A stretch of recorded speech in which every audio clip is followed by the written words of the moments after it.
ప్రభు అయినటువంటి క్రీస్తు నామం పేరట మరి మీకు ఈ సాయంకాల సమయంలో శుభాభివందనాలు తెలియజేస్తా ఉన్నాను. మరి మనం ఈ పరిచర్య అనేటువంటి సంగీతం మంచిగా జరగడం చాలా సంతోషంగా ఉందండి. ఎందుకంటే ఈరోజు కొన్ని చాలా చోట్ల పరిస్థితులన్నీ కూడా చూసినప్పుడు ఎట్లా ఉందనంటే ఏదో అంతవరకు కూడా ఏదో ఒక గుడి కట్టుకోవటం, అక్కడ వచ్చే నలుగురికి వాక్యాలు చెప్పుకోవటం, ఇంకా సంఘాన్ని పెంచుకోవటం అంతవరకు జరుగుతూ ఉందండి. ఇప్పుడు మన ఈ విధానం చూస్తే పూర్వకాలంలో అపోస్తులు యేసుప్రభుతో ఉన్నటువంటి యేసుప్రభు వారు అపోస్తులు ఎట్లాగైతే వెళ్ళి పరిచర్య చేశారు, సువార్త ప్రకటించారు, అలాంటి ఒక మంచి వాతావరణం నాకు సోదరులు జయరాజు బ్రదరు చేసే విధానం, తర్వాత మేము మాట్లాడుకునేటువంటి ఆ విధానం కూడా చూసినప్పుడు నాకు ఎప్పుడు కూడా అలాంటి ఒక మంచి వాతావరణం కనిపిస్తూ ఉంటుందండి. అంటే దీన్ని బట్టి మనం చూడాల్సింది ఏంటంటే దేవుడు మన ఎడల పని చేయాలి అని అంటే మనం ఏం చేయాలండి? ఆయన పని మనం చేయాలండి. దేవునికి స్తోత్రం, హల్లెలూయా. ఎందుకంటే ఇదంతా మనకి మామూలుగా ఉద్యోగం, వ్యాపారం, వ్యవసాయం అంతటా పరిశీలన చేసినప్పుడు కనిపించేది అదేనండి. మనం చేను పండాలి అంటే మనం వెళ్ళి ఏం చేయాలండి? చేలో చక్కగా పని చేసుకోవాలి. అక్కడ చేయాల్సినటువంటి శ్రద్ధ పని అంతా చేస్తూ ఉండాలండి. తర్వాత వ్యవసాయం కానీ ఉద్యోగం, వ్యాపారం ఇలాంటివి కూడా మనం ఆ ఫీల్డ్లోకి వెళ్ళి పనిచేసి శ్రద్ధగా ఆసక్తిగా పనిచేస్తే అప్పుడు అది కలిసి వస్తుందండి. మనం అంతే తప్ప నుంచి చేను ఏదో వేసామరా అని చెప్పి ఇంటికాడే పడుకుని ఉండే చేనుకి వెళ్ళి చూడకుండా ఉంటుంది ఎట్లా ఉంటుందండి?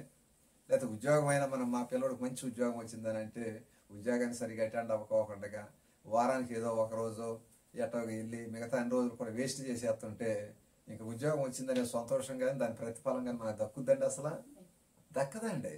అంటే గమనించి దేవుని పని కూడా మనం ఎంత ఆసక్తిగా శ్రద్ధతో చేస్తూ ఉంటామో అప్పుడు మన ఎడల దేవుడు కూడా మంచి ఆసక్తిగా శ్రద్ధ కలిగి చేయటం అనేటువంటిది జరుగుద్దండి. ఇక్కడ మనం జాగ్రత్తగా మేము ఇందాక నేను రాగానే సిస్టర్ గారు నేను కూడా మంచి హోరాహోరీగా కాసేపు మాట్లాడామండి. దేవునికి స్తోత్రం, హల్లెలూయా. ఎందుకనంటే నాకు మనం చేసేటువంటి పని అమ్మ మనకి అసలు దేనికోసం చేస్తున్నాం అనేటువంటి ప్రాముఖ్యమైనటువంటి సంగతి అండి.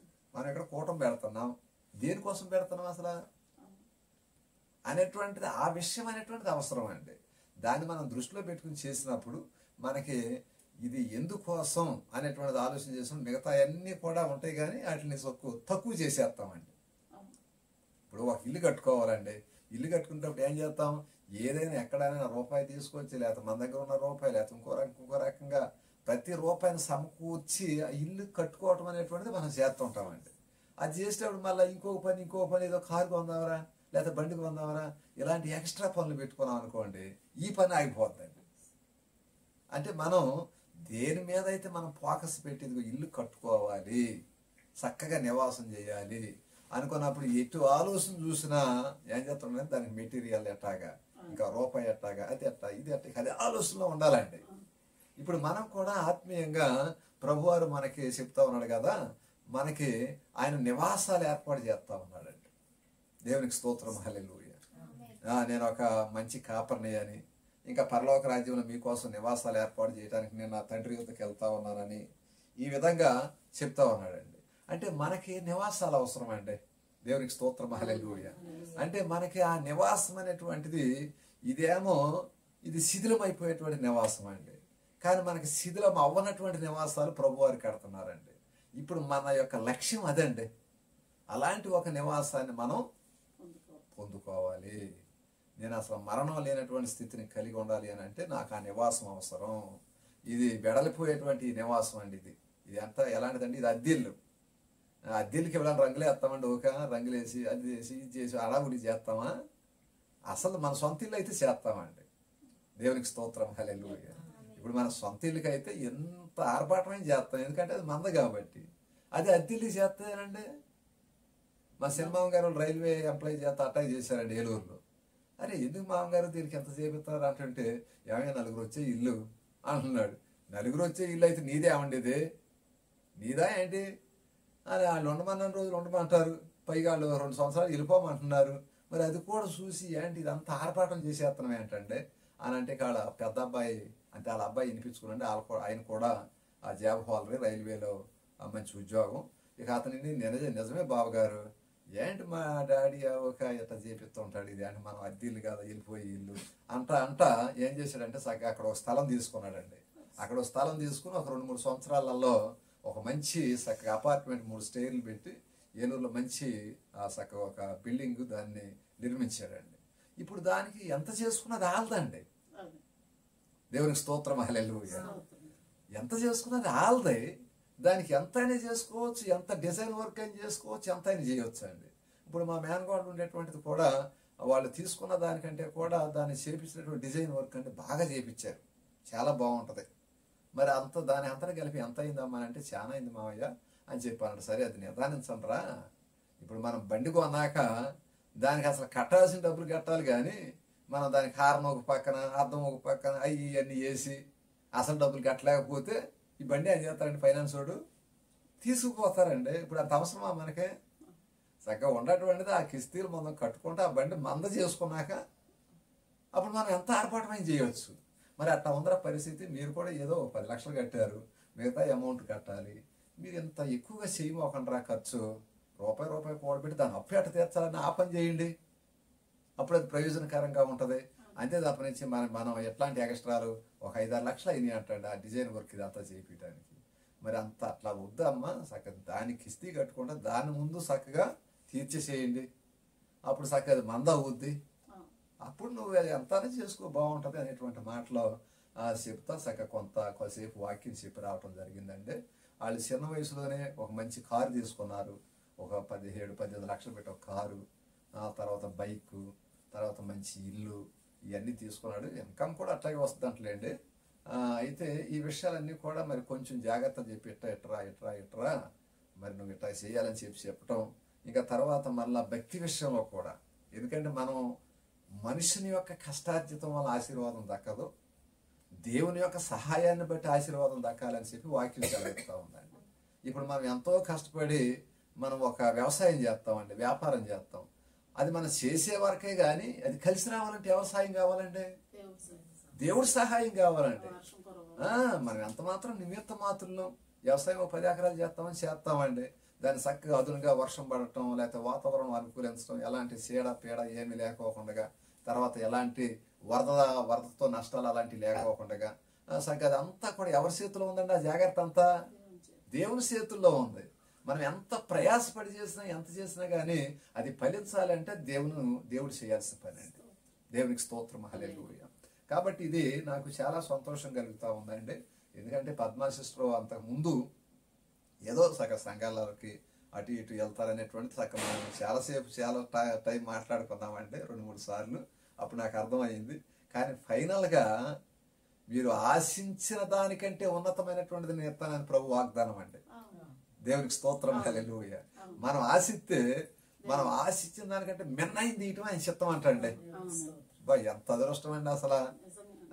ఎందుకనంటే మనం ఆశించింది ఏదో దేవుని దాని భక్తి చేద్దామని అనుకుని అప్పుడు ఏదో మీకు తెలిసినటువంటి భక్తి అప్పుడు మేము అట్లా చేసామండి. స్టార్టింగ్ లో మేము కూడా అయ్యా మమ్మల్ని నిజంగా ఒక భయంకరమైన పరిస్థితి మమ్మల్ని కాపాడుకున్నావు ప్రభు అని చెప్పి ఆ సమయంలో మాకు తెలిసిన భక్తి అట్ట చేసామండి.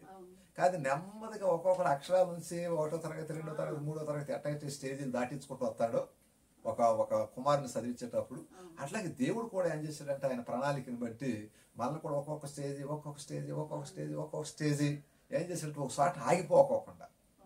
ఇప్పుడు మీలాంటి వాళ్ళు ఉండాలంటేనమ్మా, మేము ఒకప్పుడు అన్నీను మరి మా అమ్మకి మా తల్లిదండ్రులు పిల్లలు బ్రతకపోతే వాళ్ళు మొక్కుకుంటే ముగ్గురు రాట్నాలమ్మ కనకదుర్గమ్మ దగ్గర, లేకపోతే మన వెంకటేశ్వర స్వామి దగ్గర ఇట్లాగా పెద్ద ఎమటాలు మొక్కుంటే ముగ్గురు బతికామంటండి.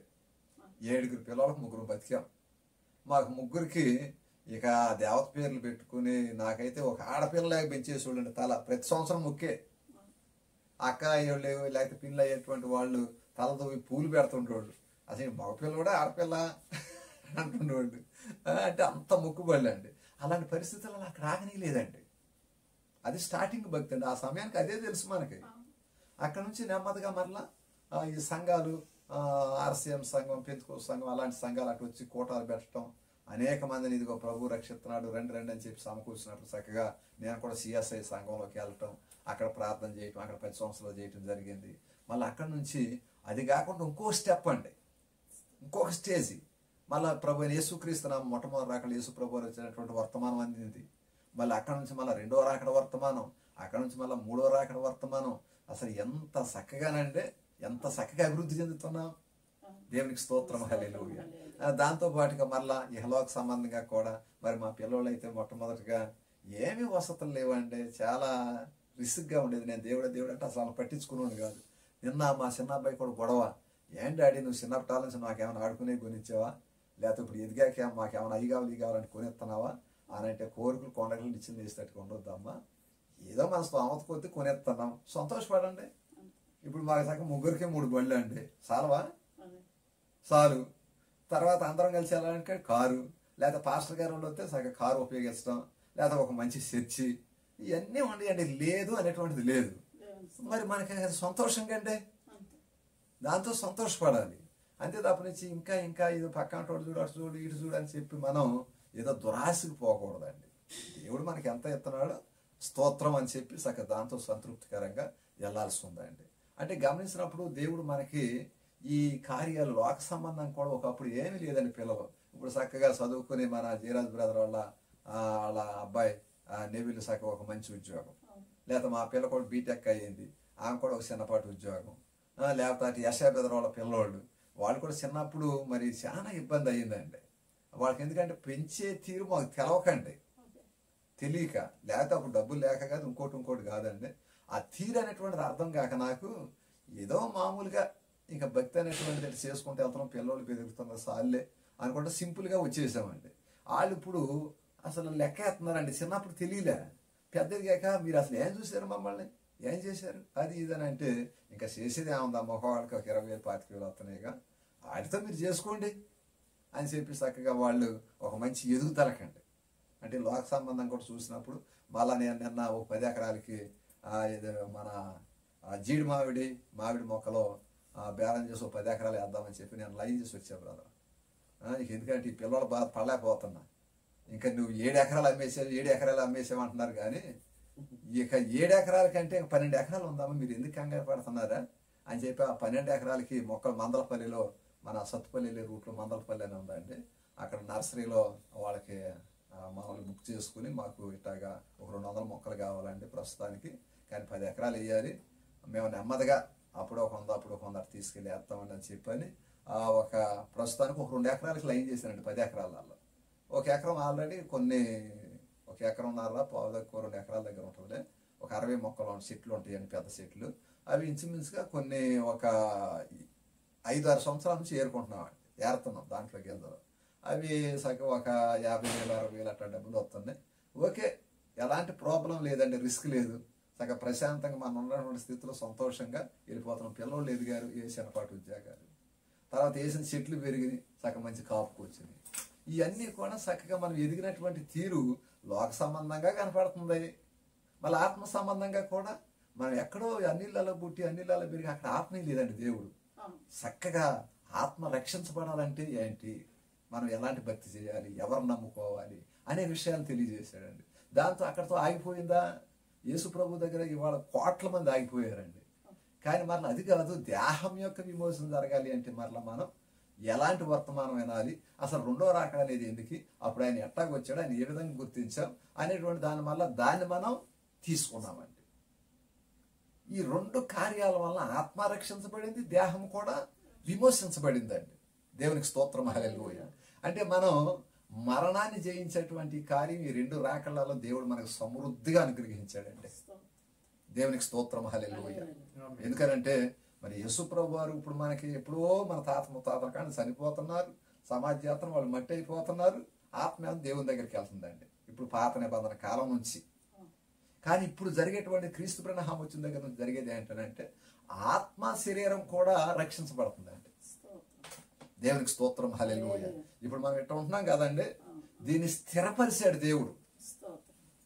ఇది ఒకానొకప్పుడు ఏం జరిగేదని అంటే మనం ఎంత సంతోషంగా ఎంత చక్కగా ఒక ఉన్నతమైనటువంటి స్థితి మనకు ఉన్నటువంటి స్థితిలో భార్య పిల్లలు చక్క తల్లిదండ్రులు ఇదంతా ఇంత చక్కగా ఉండదు. ఒక టైంలో ఏం జరిగిందంటే మనకి ఇక ఇది క్షయమైపోయేటువంటిది ఉందండి, క్షయమైపోయేటువంటిది. మనం ఎంత చక్కగా సంతోషంగా ఉండగానే అరే ఒకప్పుడు కొండం కదా అనేటువంటి బాధ మనల్ని కొంగతీసేసిందండి. అసలు కొంగతీసేసింది. ఇక నేనైతే మరీ 10 సంవత్సరాలు మతి లేకుండా ఏడ్చుకుంటూ తిరిగానండి రోడ్లో. అసలు ఏంటి ఇంత మంచితనంగా ఉన్నాం కదా, ఇంత మంచిగా బ్రతికాం, ఇంత చక్కగా ఉంది.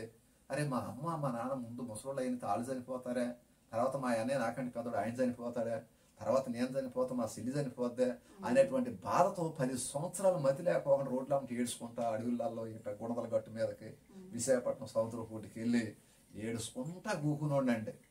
ఇక అట్లా ఒంటరిగా కూర్చొని ఎవరో నలుగురు చూస్తే ఇక్కడ మొక్కలేక చూస్తుంటే ఏమనిపించింది అంటే చక్కగా ఎంత బాగుండారు, వీళ్ళు చచ్చిపోతారు అనేటువంటిది నాకు వెంటనే భయంకరమైనటువంటి బాధను కలిగించేదండి. ఇక అట్లా నేను ఒంటరిగా వెళ్ళిపోయి కూర్చుని ఆ సముద్రం వెనక పర్వతాలు వెనక చూస్తుంటే, మరి పర్వతం అంటే అట్లా కొన్ని తరాల నుంచి ఉంటది కండి, అది కొన్ని యుగాల నుంచి ఉంటాయి పర్వతాలు అంటే. ఇప్పుడు మన గుణదల గట్లు ఈ గట్లన్నీ కూడా ఎప్పుడో పుట్టినాయి. ఇక అలాంటి గట్లు వెంక సముద్రం వెంక చూసి నిజంగా ఎంత స్థిరంగా ఉండే అనేటువంటి సంతోషం నాకు కొంచెం మిగులుతుండేదండి. కానీ మళ్ళీ జీవితం చూసుకుంటే అది స్థిరమే కానీ నేను స్థిరం కాదే అన్నప్పుడు నేను ఒంటరి కూర్చునే అదే బాగుందండి, ఏడవటమే. అలాంటి పరిస్థితులలో ప్రభువారు నా ఆత్మని నా శరీరాన్ని దీని అంతటి కూడా విమోచించాడనేటువంటిది నాకు పట్టరానటువంటి సంతోషం అండి. దీన్ని నేను ఎగిరి గంతేసో లేకపోతే ఒక కొత్త పాటలు పాడు లేకుంటే ఇంక ఏదేదో చేసి దీన్ని అసలు నేను వర్ణించలేను, ఏది చేయలేను. కానీ ఇది ఒక శాశ్వతమైనటువంటి నిత్యమైనటువంటి సంతోషంగా దేవుడు మనకి అనుగ్రహించాడండి. దేవునికి స్తోత్రం, హల్లెలూయా. ఇక ఇప్పటి నుంచి భూమికి మనకు సంబంధం లేదండి. యేసు ప్రభువు చనిపోయి సమాధి చేయబడ్డాక ఆ సమాధులు ప్రేత వస్త్రాలు మాత్రమే ఉండేయండి. దేహం లేదు, లేకపోతే ఇంకా మరి ఇంకా దానికి అక్కడ చనిపోయినటువంటి ఆనవాళ్ళు అసలు ఏమీ లేవు. ఆ శవం మీద కప్పినటువంటి ఆ వస్త్రం మాత్రమే ఉంది, కానీ ఆయన తిరిగి లేచాడండి. ఆమేన్. దేవునికి స్తోత్రం, హల్లెలూయా. మరి అలాంటి ధన్యత మళ్ళీ ఎప్పుడు దక్కిందంటే ఈ 2వ రాకడ సందేశం ప్రకారం మనకు దక్కిందండి. దేహమే కూడా విమోచించబడింది. యేసు క్రీస్తు లాంటి ఆ పునరుద్ధానం, మరణాన్ని సమాధిని జయించి అలాంటి పునరుద్ధానం ఎప్పుడు దక్కిందని అంటే మొదట రాకడ 2వ రాకడ వర్తమానాన్ని మనం ఎప్పుడైతే నమ్మి అంగీకరించామో ఖచ్చితంగా ఏం చేశాడంటే ప్రభువారు మనల్ని ఎంత మంచిగా కాపాడుకోవాలి, ఎంత చక్కగా రక్షించబడటం విమోచించబడటం ఎంత మంచిగా చేయాలో ఆ గొప్ప కార్యాన్ని జరిగించాడండి. దేవునికి స్తోత్రం, హల్లెలూయా. నాకు ఇది తలుసుకున్నప్పుడు నాకు 10 సంవత్సరాలు మైండ్ లేకుండా మతిపోయి పిచ్చ తిరిగినోడిని కదండి. నాకు అది తలుసుకున్నప్పుడు నిజంగా నా బతికేమైపోయేదో. నేను ఆ రోజున చనిపోవాలనుకున్నా, కానీ ప్రభువారు నాకు ఏ వాగ్దానాన్ని ఏ విధంగా ఇవ్వాలో, లేకపోతే ఆయన పిల్లలందరికీ కూడా ఏ విధంగా ఆయన వాగ్దానాలు ఇవ్వాలో ఆ విధంగా ఇచ్చి చక్కగా మనల్ని కాపాడుకున్నాడు. ఎంత సంతోషం అని చెప్పి నేను చాలా సంతోషపడతా ఉంటానండి. కాబట్టి మనకి ఈ విషయాలు చూస్తేనంటే మనం కూర్చున్నది 4-5 కానీ ఇది ప్రపంచానికి సువార్త అండి. దేవునికి స్తోత్రం, హల్లెలూయా. యేసు ప్రభువు లాగా తిరిగి లెగిసాడు అని ఎవరి గురించి చెప్తున్నామంటే మనం క్రీస్తు బ్రహ్మాముని గురించి చెప్పగలుగుతున్నామండి. ఎవరికైనా ఉందా ఈ హోదా, ఈ భాగ్యం ఎవరికైనా ఉందా అంటే మనమే ప్రపంచం. ఇదిగో క్రీస్తు బ్రహ్మం సజీవుడైన దేవుడు, ఆ యేసు ప్రభువు మళ్ళా క్రీస్తు బ్రహ్మగా వచ్చాడు. మీరు ఇప్పుడు ఆయన చూడండి, 2వ రాకడలో వచ్చినటువంటి ఆయన ఈ బ్రహ్మ గారు అని చెప్పి మనం లోకానికి ప్రకటిస్తున్నామండి. దేవునికి స్తోత్రం, హల్లెలూయా. ఇంకా తర్వాత వచ్చిన థామస్ గారికి తర్వాత నమ్మిన మనకి అంతా కూడా ఈ పునరుద్ధానం చేత అసలు మనకి మరణం సమాధి సమస్తాన్ని కూడా జయించేసి ఇక మనం ప్రభువు వలె, యేసు ప్రభువు వలె, క్రీస్తు బ్రహ్మ వలె, క్రీస్తు థామస్ వలె మనం కూడా అలాంటి ఒక హక్కుని, ఆ అర్హతను మనం పొందుకున్నామనేటువంటి విషయం ఇప్పుడు మనల్ని మరింతగా బలపరుస్తూ మరింత నమ్మకాన్ని విశ్వాసాన్ని ఈ వాక్యాలు ఏం చేస్తున్నాయి అంటే మనకి మంచిగా సమకూరుతూ ఉన్నాయండి. దేవునికి స్తోత్రం, హల్లెలూయా. అందుకే యేసు ప్రభువు వారు అంట లేఖనాలను పరిశీలించండి, వాటిలో నిత్య జీవం ఉందని మీరు కనుగొనండి. దేవునికి స్తోత్రం, హల్లెలూయా. మనం ఇప్పుడు పరిశీలన చేస్తున్నాం అండి, వాక్యాలను పరిశీలన చేసి దాంట్లో నిత్య జీవం అనేటువంటి మనకు ప్రభువు వారు ఎట్లా పొందుపరిచాడు అనేటువంటి విషయాన్ని కనుగొంటున్నామండి. ఇప్పుడు మనం బలం రావాలంటే ఆహారం మనం చక్కగా చూసుకోమండి. యాపిల్కాయ తింటే సగం మంచిది, మళ్ళా ఇంకా దానిమ్మకాయ లేకుంటే జ్యూసు ఇది తాగితే మంచిది అని చెప్పి వాటిని ఎట్ట కనుగొంటున్నాము. మన ఆత్మ సంబంధమైనటువంటి బలం కోసం వాక్యాలను కూడా ఏం చేస్తామంటే మనం అట్టగా తెలుసుకుని చక్కగా దాన్ని మన ఆత్మను బలపరుచుకోవటానికి ఆ వాక్యాలు మనం ఏం చేస్తున్నామంటే మనం ఆస్వాదిస్తున్నామంటే. దేవునికి స్తోత్రం, హల్లెలూయా. మన శరీరం బలం కోసం ఎట్టాగైతే ఇక్కడ యాపిల్కాయ, ద్రాక్షకాయలు లేకపోతే ఇంకా అనేకమైనటువంటి పళ్ళు, పలహారాలు లేకపోతే వంటలో ఇంకా బిర్యానీ లేకపోతే అలాంటివన్నీ కూడా మనం ఈ దేహానికి ఎట్లా ఉపయోగించుకుంటున్నామో ఆత్మకు కూడా ఒక బలమైనటువంటి ఆహారాన్ని ప్రభువారు మనకి ఈ సమయంలో 7 ముద్రలో 7 ఉరుముల రహస్యాన్ని తెలియజేయటాన్ని బట్టి అలాంటి ఒక బలమైనటువంటి ఆహారాన్ని మనకి ఇచ్చాడండి దేవుడు. దేవునికి స్తోత్రం, హల్లెలూయా. ఈ వలన మనం మరింతగా బలపడుతూ ఏం చేస్తున్నాం అంటే మరణాన్ని, సమాధిని, కష్టాలని, సమస్యల్ని, వ్యాధుల్ని, బాధల్ని అన్నిటినీ కూడా జయించినటువంటి జనాంగం. ఎలాంటి జనాంగం అండి ఇది? జయించినటువంటి జనాంగం. దేని జయించింది? సమస్తాన్ని. అసలు ఈ లోకంలో ఈ రోజున ప్రతి మనిషికి కూడా అన్ని కూడా చుట్టూరు అలుముకుపోయి ఇక నువ్వేం చేయలేవు అని చెప్పి ఎక్కిరెత్తనాయండి. ఏది? వ్యాధులు, కష్టాలు, ఫైనల్గా మరణం, అనేకమైన నిందలు, ఇవన్నీ కూడా మనుషుల్ని ఇక కోతులు ఎక్కిరెత్తే చూసారండి, అట్లా ఎక్కిరిచ్చేస్తున్నాయండి మన చుట్టూరు ఇవన్నీ కూడా కమ్ముకొని. మనమైతే అసలు నువ్వు ఎప్పుడూ ఓడిపోయావు అని చెప్పి మనం ఏం చేస్తున్నాం వాటిని అసలు లెక్క టొక్క లేదండి. అసలు నువ్వు ఎక్కిరెత్తావు నన్ను. ఒకప్పుడు పర్వతాన్ని చూసి ఏడ్చానండి నేను. పర్వతాన్ని చూసి జాలి పడుతున్నా. పర్వతం నువ్వు ఇక్కడ ఉండవు కదా, ఈ మెరకంతా పల్లం చేసేస్తున్నాం కదా మేము. నువ్వు పర్వతం నువ్వు ఉండవు, సూర్యుడా నువ్వు ఉండవు, చంద్రుడా నువ్వు ఉండవు. ఒకప్పుడు మిమ్మల్ని చూసి మీరు ఉండరు కానీ మేము ఉండవుగా అని చెప్పి నేను చాలా బాధపడ్డా. ఇప్పుడు సమస్తాన్ని జయించినటువంటి ఒక మంచి హక్కు నాకు నా ప్రభు ఇచ్చాడు. దేవునికి స్తోత్రం, హల్లెలూయా. అలాంటి హక్కు ఇదిగో ఆయన పిల్లలు అనబడినటువంటి అందరికీ కూడా దేవుడు ఇచ్చాడు. ఎంత గొప్ప ధన్యత అనేటువంటి దాన్ని చూసి నేను మహా ఆనందపడతా ఉంటానండి. దేవునికి స్తోత్రం, హల్లెలూయా. కాబట్టి ఇది మనం ఇక్కడ నలుగురు కూర్చున్నామని అంటే నాకు బ్రదర్ ఇది వీడియో చేస్తుంటే ప్రపంచానికి వెళ్తుంది సువార్త. యేసు ప్రభు లాగా తిరిగి లేసి మనం ఆన్లైన్ మన నెట్లోకి వెళ్ళండి చెక్ చేస్తే అసలు లేదండి ప్రపంచంలో. జర్మనీ లేదు, జపాన్ లేదు, అమెరికా లేదు, ఎట్లే లేదు, అసలు ఎక్కడ లేదండి. ఇక్కడ మన చిన్న ఈ ప్రాంతం నుంచే ప్రపంచానికి వెళ్తుంది సువార్త. ఇండియాలో ఆంధ్రప్రదేశ్ నుంచి, ఇండియాలో ఒక ఆంధ్రప్రదేశ్ నుంచి తమిళనాడు కూడా అయిపోయిందండి. వాళ్ళు ఇవాళ ఒకరికొకరు గొడవలు పడి మేము ఈ వారంలో వెళ్దాం అనుకున్నాం కానీ మళ్ళీ చిన్నగా మళ్ళా రేపు రుద్రమకోట, కుకునూరు, కివ్వాక, భద్రాచలం వరకు వెళ్ళటం, రేపు ఎల్లుండి గురువారం వరకు అటు, మళ్ళీ గురువారం దగ్గర నుంచి మళ్ళీ ఇటు నెల్లూరు వెళ్దామని చెప్పి బ్రదర్ అంటున్నారు. సరే ఈ విషయాలు మళ్ళీ నెల్లూరు అనేటువంటిది కొంచెం ఆలోచిస్తానండి. ఎందుకంటే గురువారం, ఆదివారం ప్రార్థన పెడుతున్నాం మేము. సరే అది మళ్ళా ఒకసారి అని అంటే మళ్ళీ వెళ్తూ ఉంటామండి. ఖాళీ మాత్రం ఉండదండి. దేవునికి స్తోత్రం, హల్లెలూయా.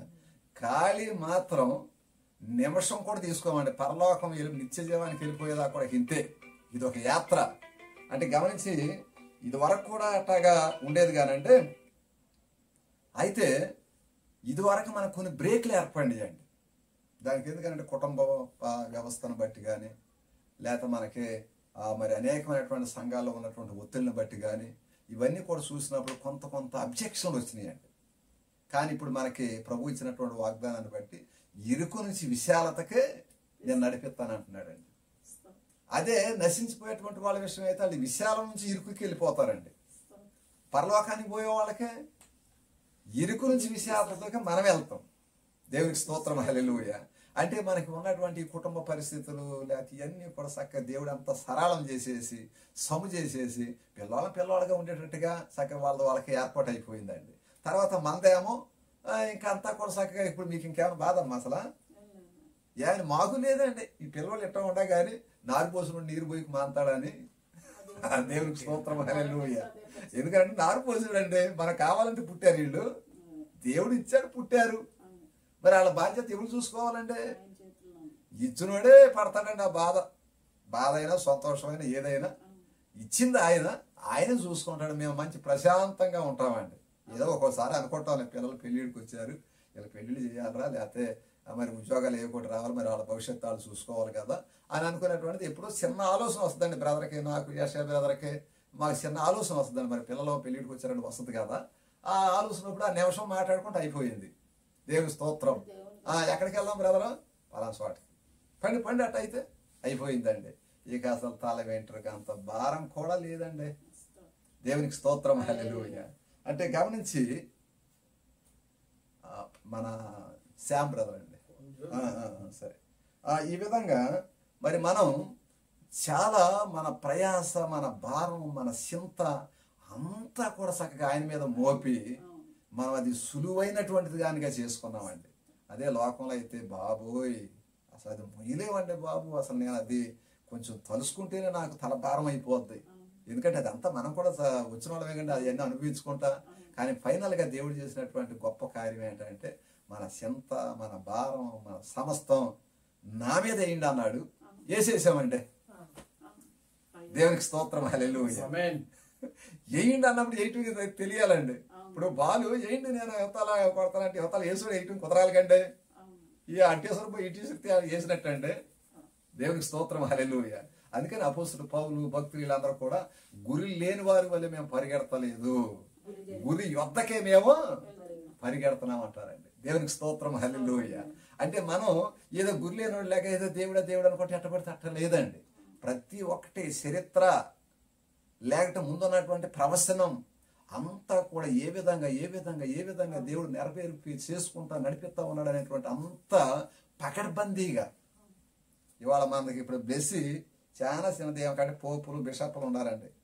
ఆమె ఒక మాట మాట్లాడింది అనుకోండి, ఇప్పుడు కూర్చొని దాన్ని ఎదిరించేది కానీ పాతాళం చూసిన శక్తులు కూడా ఆ మాటను ఎదిరించలేవండి. ఇక పెద్ద పెద్ద గొప్ప మేధావులు కూడా దాన్ని ఎదిరించలేరు. దేవునికి స్తోత్రం, హల్లెలూయా. ఎందుకంటే వాటన్నిటిని కూడా జయించినటువంటి శక్తి ఆమె చిన్న బిడ్డ అయినా కానీ ఆమెకి దేవుడు ఇచ్చాడండి. లేదా మనం ఒక అర్ధ వయసు దాటిపోయినటువంటి పరిస్థితులలో మేము ఏమీ చేయలేమయ్యాక ఇక అయిపోయింది మా పని ఇంకేముంది అనుకునేటువంటి వాళ్ళకు కూడా మనకి ఎంత పరిపూర్ణమైనటువంటి శక్తిని, బలాన్ని, మరి మంచి జ్ఞానాన్ని ఇవ్వాలి దేవుడు ఏం చేసినట్టు మనకు కూడా. ఏమంటే మామూలు లోకంలో ఉండేవాళ్ళు అయితే ఏమంటారు తెలుసా, ఇక్కడ చక్క కింద పాట పాడుతుంటే నాకు చాలా సంతోషం వేసింది. మీరు మామూలుగా ఎంత స్టౌట్గా ఉండి సన్నగా పాడుతున్నారంటే నాకు అనిపించింది చిన్నపిల్ల పాటలాగా అనిపిస్తుంది నాకు పక్కన కూర్చుంటే. చిన్న పిల్లలు పాడినప్పుడు ఎట్లా ఉంటుంది సన్నగా, అది ఎట్లా ఉంది, ఓ సిస్టర్ గారు భలే పాడుతున్నారా అని చెప్పి నాకు చాలా సంతోషం కలిగింది. ఆ పాట లోకస్తుల దగ్గరికి వెళ్తే వాళ్ళ పాట పాడటం కాదు, ఏడవటమే ఇక తక్కువ అన్నట్టు ఉంటుందండి వాళ్ళ దగ్గర. లోకస్తుల దగ్గర అయితే ఇక్కడ సిస్టర్ చక్కగా సంతోషంగా పరిస్థితులు ఎట్టాగా ఉన్నా కానీ సగ మీరు ఎంత వయసు ఉన్నా ఏ విధంగా ఉన్నా కానీ సగ సిస్టర్ మీరు మీకు మళ్ళీ మేము అంతా కలిపి సగ తప్పిట్టు కొడతా ఏదో మేము కూడా రాని విధంగా కూనరాగాలు తీసిన ఒక మంచి సగ ఉద్యమంగా ఉందండి. దేవునికి స్తోత్రం, హల్లెలూయా. అదే ఒక లోకస్తున్నే ఆ విధమైన సంతోషాన్ని పొందుకోమానండి. వాళ్ళు కోట్లు పడగలెత్తిన వాళ్ళు అయ్యి ఉండవచ్చు, లక్షాధికారులు అయ్యి ఉండవచ్చు, మంచి పేరు ప్రఖ్యాతులు కలిగి ఉండవచ్చు. వచ్చి మనకులే ఒక చిన్న పాట పాడమానండి, వాళ్ళ వల్ల కాదండి. దేవునికి స్తోత్రం, హల్లెలూయా. అది మనకి దేవుడిచ్చిన భాగ్యం అండి. అనేది మనకి దేవుడిచ్చినటువంటి భాగ్యం. అంత సంతోషంగా చక్కగా ఒక కూడిగా ఒక 5-6 కూడుకుని అంత సంతోషంగా ఆర్భాటంగా మనం ఈ కూడికను జరుపుకుంటున్నాం అంటే ఇదంతా కూడా దేవుని యొక్క దయ అండి. ఆయన యొక్క ఎన్నిక ఏర్పాటు తప్ప ఇక్కడ అసలు ఏమీ లేదు. లేదా మనం ఏం చూసి సంతోషపడుతున్నాం, ఏదైనా చూసండి చూస్తున్నాం దేనినంటే నిత్యత్వాన్ని చూస్తున్నామండి. ఒకడు సర్వలోకం సంపాదించుకుని తన ప్రాణాన్ని పోగొట్టుకుని ఎందుకు ప్రయోజనం? దేవునికి స్తోత్రం, హల్లెలూయా. అంటే లోకస్తులు ఎలాంటి పరపత కలిగి ఉండా కానీ అక్కడికి వచ్చేపాటికి ఆ స్థితి అంతా కూడా ఏమి ఉండదండి, ఆయాసం దుఃఖం అయిపోతుంది. ఒకడు కోటేశ్వరుడు అయి ఉండొచ్చు, పెద్ద ఉండేవాళ్ళు ఉండాలి అటువంటి 2-3 వాళ్ళైనా కానీ ఇప్పుడు మనకు వచ్చిన సంతోషం వస్తుందండి. ఎందుకు రాదండి? మనం అసలు వాగ్దానాన్ని పొందుకున్నాం, నిత్యత్వానికి సంబంధించినటువంటి మనకు మరణం లేదు, మనం హాయిగా స్వర్గానికి వెళ్ళిపోతాం అనేటువంటి వాగ్దానాన్ని మనం పొందుకున్నాం. వాళ్ళకి అంతం లాగానే అది లేదండి, అది లేదు. మరి వాళ్ళు ఎట్టాగా సంతోషపడతారండి? దేవునికి స్తోత్రం, హల్లెలూయా. మరి మీకైతే ఇప్పుడు దేవుని దయలో మనకు అందరికీ అట్టాగా ఉంటుందండి. నాకైతే ఇదివరకే ఉంగరాలు ఉండేయండి బంగారం.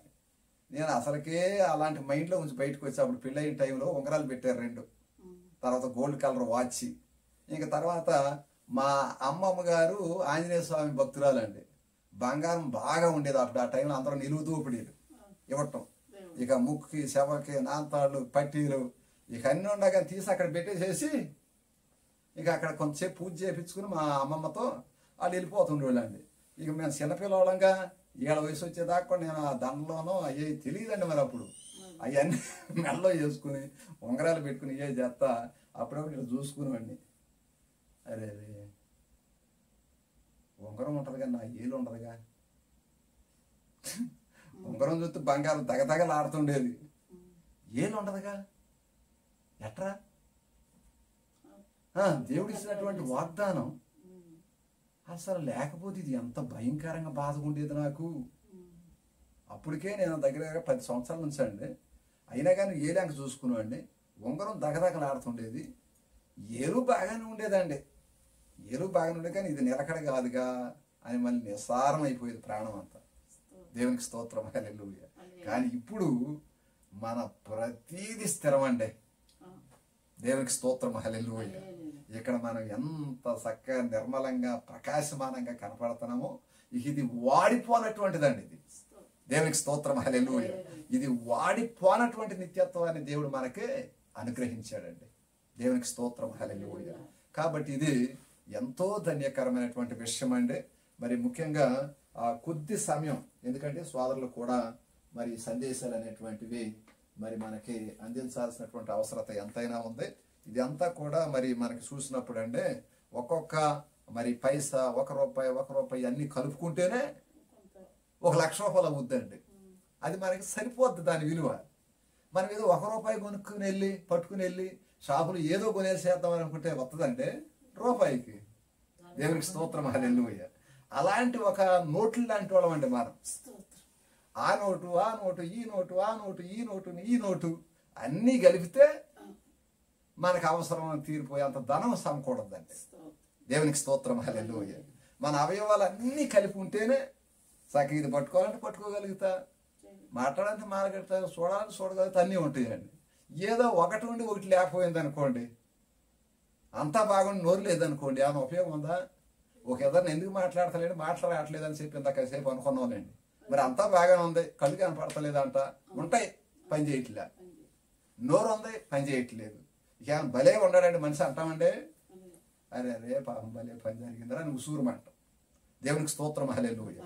అంటే ప్రతి ఒక్క అవయవం పని చేయాల్సిన పని చేస్తేనే శరీరం అనేది క్షేమాభివృద్ధి చెందుద్దండి.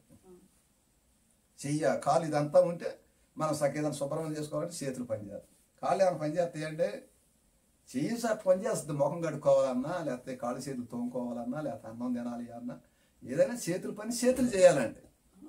కాళ్ళు పని కాళ్ళు చేయాలి. ప్రతి పని కూడా మంచిగా ఉన్నప్పుడే మన క్షేమం అనేటువంటిది మంచిగా అభివృద్ధి చెందుతుంది అనేది మనం లెక్క కట్టుకోగలుగుతామండి. దేవునికి స్తోత్రం, హల్లెలూయా. కాబట్టి పిల్లరా, మనకి ఈ సువార్త అనేటువంటిది సగం అందరి పనులు అందరూ చేయండి అమ్మా. ఎందుకంటే నాకు అప్పుడప్పుడు చాలా బాధ వేస్తూ ఉంటుంది. నేను కూడా మరి ఎప్పుడో పూర్వం నుంచి 93 నుంచి అండి ఈ సువార్త, అంటే బ్రదరాల కంటే ముందు నేను సువార్త ప్రారంభించి అక్కడ నుంచి ప్రారంభిస్తే 30 మంది కలిపి 5 దగ్గరికి వచ్చామండి. ఈ 5 కూడా వచ్చి ఫుల్గా నిద్రపోతారు ఒక ఇద్దరు. మరి వాళ్ళకి ఎందుకని ఇక్కడికి వచ్చేవాడికి మనకు హాయిగా ఉందా, ఇళ్ళకాడ అయితే ఆ బాధలు ఈ బాధలు అనుకుంటే గుడికి వచ్చేప్పటికి హాయిగా ఉంటుందని నిద్రపోతున్నారు ఏమో. ఇక నేను వాళ్ళ దృష్టిలో పెట్టుకుని ఇంకా తర్వాత ఇప్పుడు ఇక్కడ బ్రదరాలతో పాటుగా వాళ్ళ ఫ్యామిలీ, లేకపోతే మన అరుణ సిస్టర్ వాళ్ళు, ఇంకా లోకేష్ వాళ్ళు ఇలాంటి వాళ్ళు ఉన్నారు. కాబట్టి ఇక సిస్టర్ మీరు రాగానే దేవుని దేవులు వస్తే మరీ సంతోషం అండి. ఎట్టో కట్ట చక్కగా దేవుని సువార్త ప్రకటించుకుంటా, ఇది మేము నమ్మినటువంటి ప్రపంచంలో సత్యమైంది, ఇది ఒక మహిమకరమైనటువంటి సువార్త మేము నమ్మింది, ఇది మీకు అందరికి కూడా అందిస్తానికి వస్తున్నాం, మీరందరూ కూడా వినియోగించుకోండి.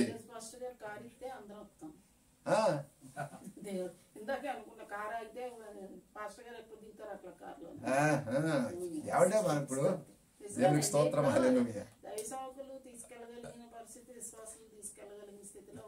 అవునండి, అవును. ఓకే, సరే. ఈ సమయంలో మరి మనం చిన్న వాక్యాన్ని చూసండి మనం. ఎందుకనంటే ఇది చాలా మహిమకరమైనటువంటి సమయం. దీన్ని ఏదో మామూలు మాటలు బట్టి దీన్ని వృధా చేసుకోవద్దండి.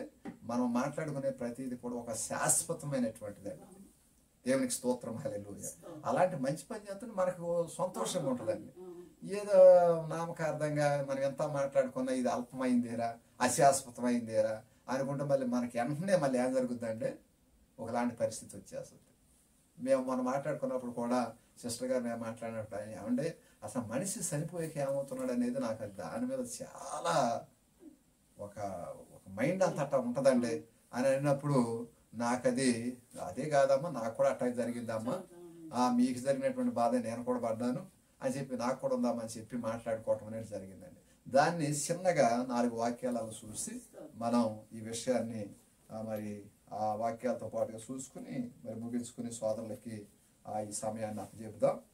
కాబట్టి ఈ సమయంలో మరి మనకి దేవుని యొక్క వాక్యాన్ని చూస్తే ఇక్కడ మనకి 1వ దశలోనిక పత్రిక అనేటువంటిది మరి ముఖ్యంగా మన కళ్ళ ముందర కనపడుతూ ఉంటుంది.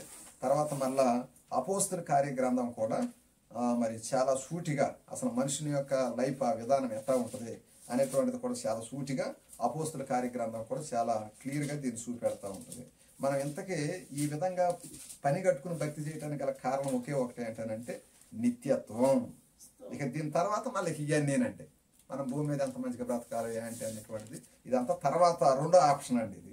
కాబట్టి దీన్ని మనం చాలా జాగ్రత్తగా చూద్దామంటే మొట్టమొదట దశలోనిక పత్రిక 1వ దశలోనిక పత్రిక 4వ అధ్యాయం చూసి తర్వాత మళ్ళీ అపోస్తుల కార్యంలోకి వద్దాం. ఇట్లాగా మరి కొన్ని వాక్యాలు మాత్రం చూసి తర్వాత మరలా మరి ప్రభు నడిపించే దాన్ని బట్టి ముందుకు సాగుదాం.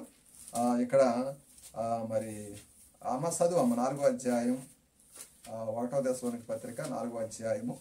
అక్కడ మనకి ఎవరికి తెలియకపోయినా కానీ మీకు చక్కగా ఈ పుటక నిత్య జీవం వీటన్నిటిని కూడా మీకు చక్కగా వివరంగా చెప్పడం అనేటువంటిది నా పని అని చెప్పి ఇక్కడ అపోస్తులైన పౌలు మాట్లాడుతూ ఉన్నాడు. తీసేవరా బ్లెస్సి నేను చదువుతున్నా లేకపోతే వినండి. 1వ దశలోనిక పత్రిక 4వ అధ్యాయము 13 నుంచి అమ్మ. సహోదరులారా నిరీక్షణ లేని ఇతరుల వలె మీరు దుఃఖపడకుండా నిమిత్తము నిద్రించుచున్న వారిని గూర్చి మీకు తెలియకోకుండా ఉండటం అనేది మాకు ఇష్టం లేదు. యేసు మృతి పొంది తిరిగి లేచినని మనము నమ్మిన ఎడల అదే ప్రకారం యేసునందు నిద్రించిన వారిని దేవుడు ఆయనతో కూడా వెంట పెట్టుకుని వచ్చును. దేవునికి స్తోత్రం, హల్లెలూయా. ఈ నిద్రించడం అనేటువంటిది కూడా చాలా క్లియర్ గా మనం తెలుసుకోవాలండి. ఇప్పుడు మనోళ్ళేమో మరణించడం అంటారు, అరే పలంపా ఇదిరా అదిరా అని చెప్పి అంటారండి. కానీ ఇక్కడ ప్రభు ఎలాంటి మాట వాడుతున్నాడు అంటే నిద్రించడం. నిద్రపోయినోడు అట్టాగే ఉంటాడండి. ఎప్పుడన్నా లెగుతాడు 1 గంట 2 గంటలు బాగా ఏదైనా కష్టపడి వస్తే, లేకపోతే ఒక 2-3 గంటలు నిద్రపోయి ఇక తర్వాత మళ్ళీ లెగుతాడండి. అంటే నిద్రించడానికి అనేది ఇట్టా ఉంటుందండి. కానీ మరణించడం అనేటువంటిది లేవనటువంటిది అండి. అంటే మనం ఒక క్రైస్తవులుగా దేవుడు ఇచ్చినటువంటి భాగ్యం ఏంటంటే మనం నిద్రించేటువంటి స్థితిని మనకి ఇచ్చాడండి. దేవునికి స్తోత్రం, హల్లెలూయా. అంటే మరి ఒకప్పుడు తిరిగి లెగుతామని అంటే ఇప్పుడు ఇక్కడ మనకి వాక్యం చెప్పినటువంటి విధంగా అదే ప్రకారము యేసునందు నిద్రించిన వారిని దేవుడు ఆయనతో కూడా వెంట పెట్టుకుని వచ్చు. దేవునికి స్తోత్రం, హల్లెలూయా. అది ఎంత గొప్ప సంగతి అండి. ఓకే. ఈ విధంగా మరి మనం మరణం అనేటువంటిది మనకు లేదు, కేవలం నిద్రించటమే. దేవునికి స్తోత్రం, హల్లెలూయా. ఇప్పుడు దాని గురించి కర్రాని గురించి ఎత్తితే అక్కడ ఉంటానండి, అక్కడ ఉంటానా? విజయవాడలో ఉండా.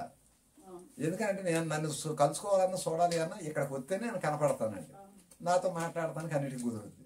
అట్లాగే ఈ మరణం అనేటువంటి నిద్రించడం అనేటువంటిది కూడా ఒక నిద్రనిస్తా ఉంది. అది మళ్ళీ కొంచెం సమయంలో మేలుకోపబడతామండి. ఇది లాజర్ గురించి మనం చూస్తామండి. యోహాను సువార్త 11వ అధ్యాయంలో చూస్తే లాజర్ చనిపోవడం, మళ్ళా 4 దినాలు సమాధిలోనే ఉండటం.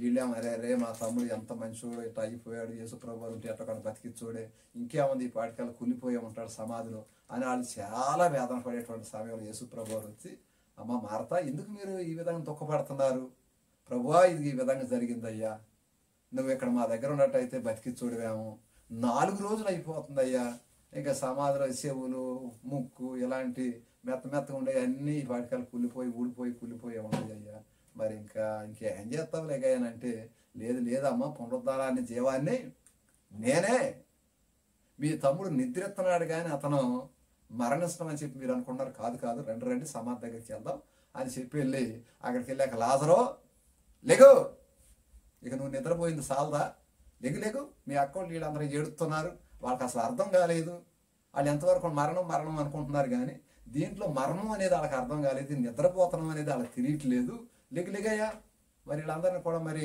చక్కగా పరామర్శిస్తా పలకరిస్తా మళ్ళీ వాళ్ళతో మరి నువ్వు కొంతకాలం ఎంతకాలం ఉండాలి అంతకాలం చక్కగా వాళ్ళతో పాటు గుంతుకొని లే అన్నపాటికి మనవాడు చక్కగా దిగ్గులు దిగి ఏం చేశాడండి, సమాధిలో ఉంచి బయటకు వచ్చాడండి. దేవునికి స్తోత్రం, హల్లెలూయా.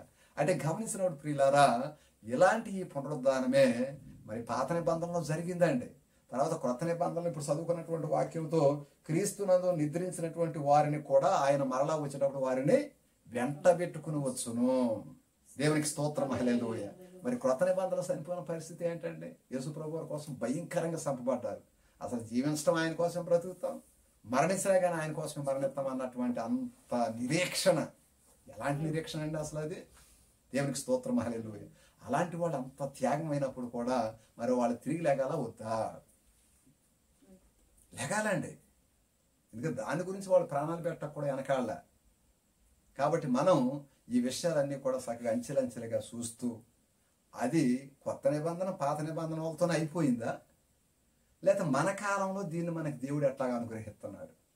ఇప్పుడు మనం చూడండి, కొన్ని వస్తువులు అయ్యి చూస్తూ ఉంటుంటే ఎడ్ల బళ్ళు, గుర్ర బళ్ళు, లేకపోతే వాహనాలు వెనకటే ఉంటాయండి. అది అప్పటితో అయిపోయిందండి. దాని టెక్నాలజీ ఎంతగా అభివృద్ధి పొందేమన్నది చూసినప్పుడు దానికంటే మంచి స్థితిని అనుభవిస్తున్నామండి. మళ్ళా అలాంటి స్థితిని అనుభవిస్తున్నాం.